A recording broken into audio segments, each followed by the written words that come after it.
Okay guys, welcome back to part 2 of the demolition of Eccles. Now we're back here, John Williams Street car park. Demolition has started. I think it started back in March, so we are limited to the actual whereabouts of where we can go. Now I did have a few stabilisation issues last time, and unfortunately I'm going to try and keep it as straight as I can, because I've actually lost my selfie stick. Not that you really needed to know that. So yeah, as you can see, up at the top they have started, so I would imagine, because I'm going to make my way around there after I've done this, and try and get round to the front. That the old Santander tunnel is all cordoned off. There is an area, but it is all barriered up. Authorised vehicles only. I mean, we can walk up there. Not going to be doing any harm.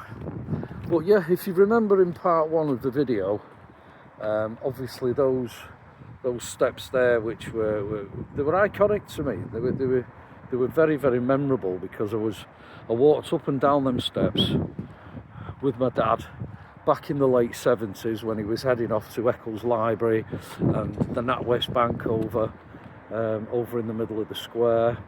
So this obviously now is starting to become very derelict and obviously dangerous. They wouldn't allow. I'm quite surprised actually that car park's still in use. But yeah, it's starting to become a very sad sight. Like I say, it's been up for many years, a long time, way before my time. I'm 54 now, so yeah, it's all in progress. The demolition, the gentrification of Eccles.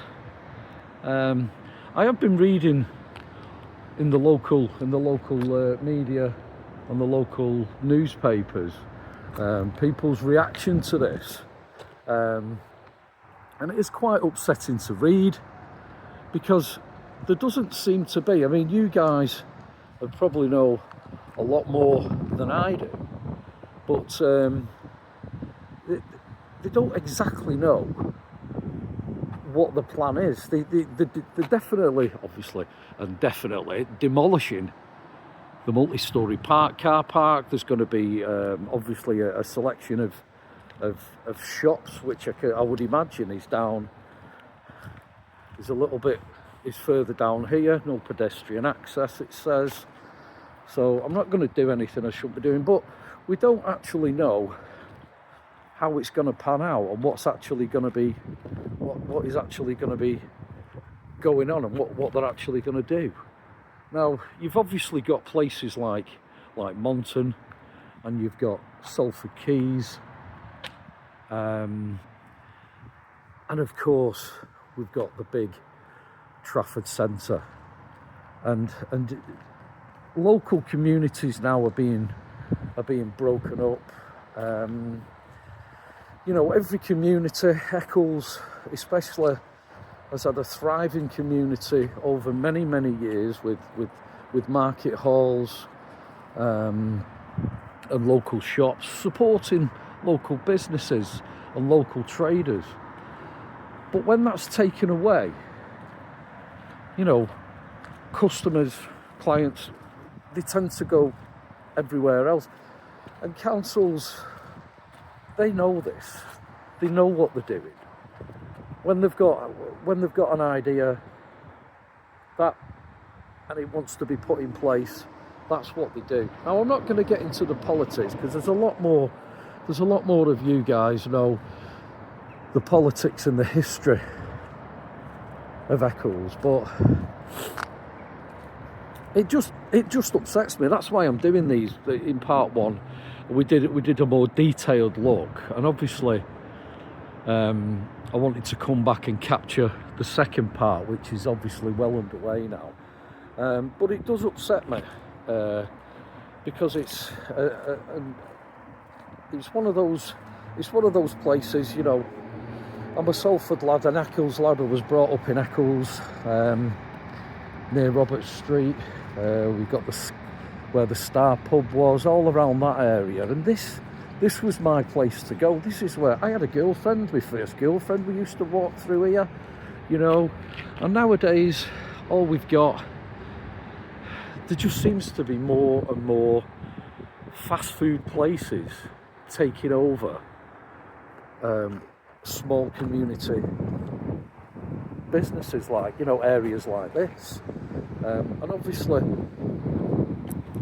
the agenda for councils is that there's a lot more money involved to generate through fast food, because everybody needs to eat. Everybody, you know, they put all fast food places near schools, and that's where they can make the money, you know. And they start doing, and they've got their own agenda. We all know that, but this isn't a political rant.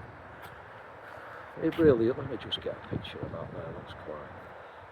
It's not a political rant. They're not going to change it because I've done a couple of YouTube videos. But, you know, in 20, 30, 40 years' time, we can look back on YouTube and we can have a look at what it used to be like, what it is like. Has it worked? Has it not worked? So it's just a historical. It's just a historical video, just to capture what used to be. And obviously, I got a lot of comments about the way it was, and there was a lot of interesting comments about people working at places like Ooby-Doo's, Lions and Mountford, and all that type of stuff. But I'm gonna have a look round. I'll put us on pause and we'll see what we can find on the other side.